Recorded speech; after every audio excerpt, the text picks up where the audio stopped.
Deshsatta news reporter, जनतेचा आवाज, निर्भीड पत्रकारितेचा अभिमान। नमस्कार, आपण पाहताय देशसत्ता न्यूज रिपोर्टर चॅनल। उन्हाचा तडका पाहता बारामती तालुक्यातील वडगाव निंबाळकर गावातील टेम्परेचर हे 40 पार झालेले आहे।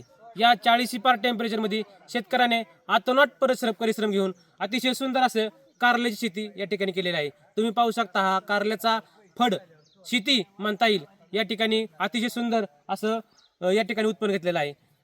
विलास दरेकर तसे त्यांचे दोन मुले सुभाष दरेकर आणि राजेंद्र दरेकर यांचा हा कारल्याचा फड आहे, कारल्याची शेती आहे। या कारल्याच्या शेतीमध्ये त्यांना अतिशय चांगलं उत्पन्न या ठिकाणी पाहायला मिळतंय आणि उन्हाचा तडका असल्यामुळे या ठिकाणी पाहू शकता कशा प्रकारे यांनी या कारल्याचं संरक्षण व्हावं की या ठिकाणी वरल्या साईडनी बाजू साईडनी कशा प्रकारे संरक्षण होईल या ठिकाणी नेट लावलेले आहे। कशा प्रकारे या ठिकाणी व्यवस्थापन केलं आहे ही सर्व माहिती यांच्याकडे घेणार आहोत। कशा प्रकारे या ठिकाणी नियोजन आहे, या ठिकाणी कसं उत्पन्न आहे हे आपण यांची माहिती घेणार आहोत।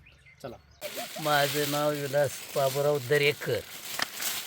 हा कारल्याचा फळ आमच्या दोन मुलांनी असा आणला आहे की त्याला जवळजवळ 3.5-4 लाख खर्च केला आहे आणि हा खर्च करून माल एक नंबरला आणला, परंतु आज बाजार नसल्यामुळं आमचं मन नाराज आहे।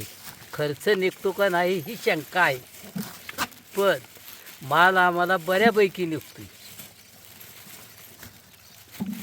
आणखी काय, शेतकरी म्हणल्यानंतर काहीतरी केलं पाहिजे। नुसतं बसून कुठनं येणारच नाही, कुठनं काही येणार नाही, काय नो सर्व्हिस नाही, काय नाही।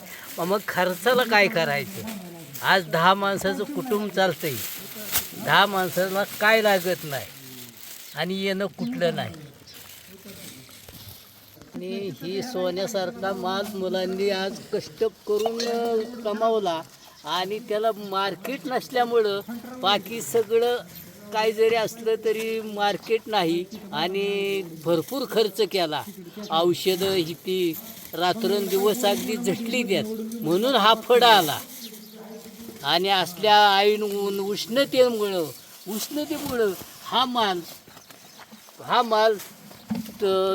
चांगला आणला त्या पटीत।